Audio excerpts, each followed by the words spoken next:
Hello my lovelies, welcome back again to my channel. My name is Princess, and if today is your first time seeing my channel, kindly hit on the subscribe button and please don't forget to turn on the notification bell so that you will be the first to be notified whenever I post a new video. In today's video, I'm going to be sharing with you all how to draft and sew a corset with yoke and a Basque waistline. Okay, stay tuned and enjoy this video, and also go ahead and share with your friends, tell a friend to tell a friend, so that we can all watch and learn and grow together. Okay, thank you so much for being part of my fashion community on this channel. I love you all. So basically here is our basic bodice block.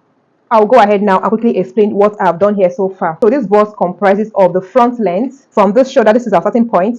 So from this shoulder straight to this line is the half length for the front part, and the same thing goes to this other line. This is the back half length. If you watch, they are not the same because our back length and our half length are not the same. So you have to take your measurement properly for you to know the difference, if it's going to be 2 inches or 1.5 inches or 3 inches or even more. Okay, so next what I've done is to divide the bust circumference into 2, and I added 2 inches to get this line here. So with that, I divided it into 2 so that we can have our front pattern and our back pattern on the same paper. I hope we all understood that. All right, so the next thing I did is to mark out the shoulder measurements here. Your shoulder divided by 2 should give you your front measurement, and the same thing goes to the back. And after that, I mark out the shoulder slope. I came down here by 1.5 and I came down by 1 inch for the back to be able to mark out the shoulder slope here, and also for the one at the back, and I quickly connected them to my neckline. Now from the shoulder line here, I measured the armhole depth, and on this line is what we call our chest line.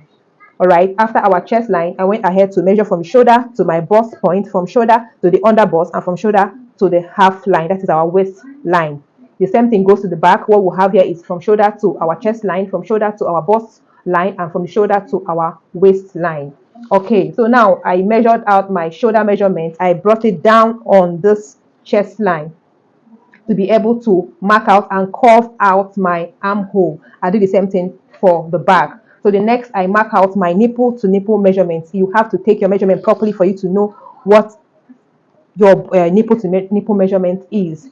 Okay, so from the back, I measure my nipple to nipple measurement so that I'll be able to cut out the dart leg. If you watch here, I've already created the dart leg for the back, and I measured out 0.5 inches for the dart intake for me to mark it out. And coming to the front, I did the exact thing. Meanwhile, I came down from the bust line by 1 inch for me to be able to take my dart measurements. The same thing for the back. I usually do this so that it will not affect my sleeve area. Now for the back tightening, I came in by 0.5 on my waistline, and then I connected it with a slant line towards the neck region.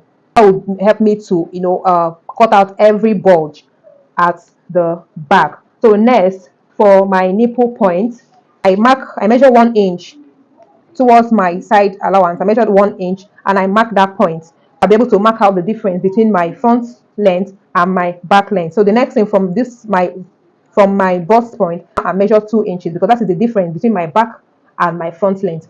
So now I'm going to connect it.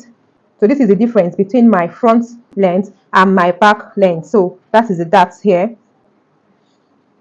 All right, so by doing this, we have transferred the bust dart over here. So not stopping at that, we need to fold it up and close up this dart here. And to do that, we have to open up another dart.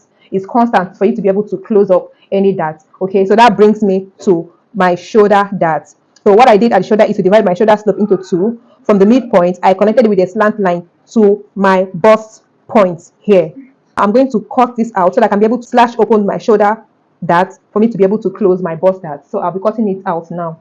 So I'm going to cut out the back separately so that we'll concentrate on the front pattern. Okay, so next I'll slash open my dart here so that I'll be able to close my bust dart. So I'll go ahead now and close it. So next I would like to tape it down so that it can remain in place. Can you see we have our pattern back? Okay, our bust dart has been closed. All right, so the next thing I'll do now is to measure the difference. I'll measure my bust point. I'll measure from my bust point to my under bust, and what I have here is 4 inches. What am I going to do with these 4 inches? Whatever difference you have, I'm going to use my difference, which is 4 inches, to measure, to draw a circle around my bust point. Okay, so what I have here is 4 inches. I'm going to start marking 4 inches round.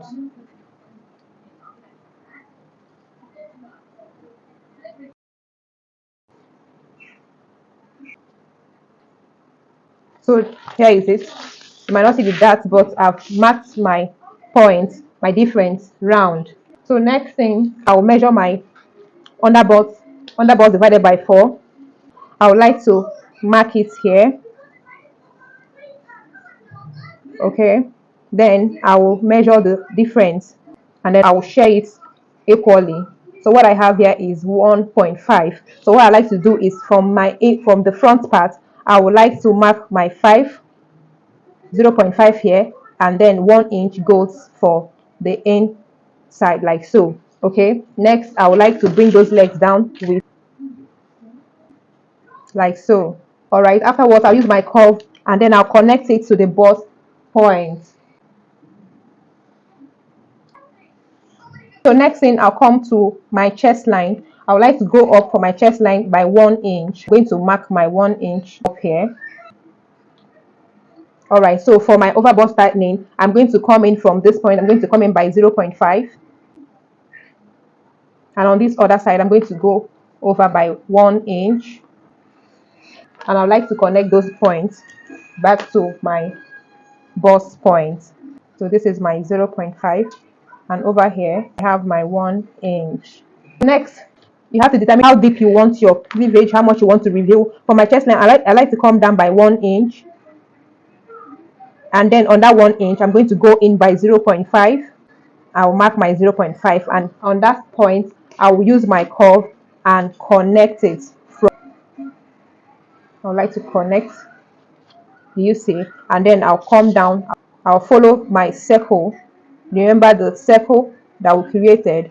I'll follow it and finally form my corset ball. It's taking shape now, isn't it? All right, coming over to this place, I'll follow my circle and connect this part.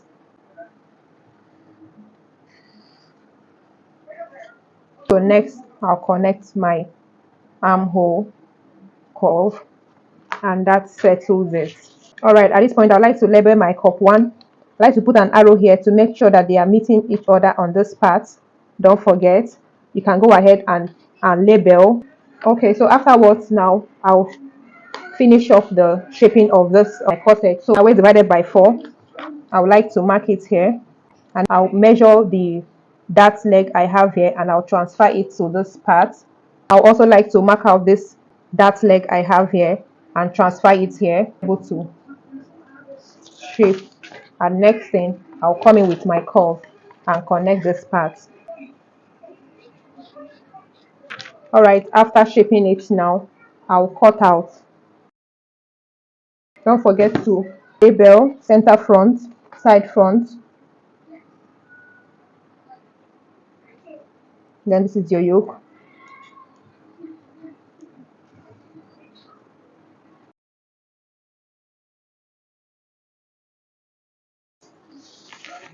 These are our pattern papers. I would like to join this together.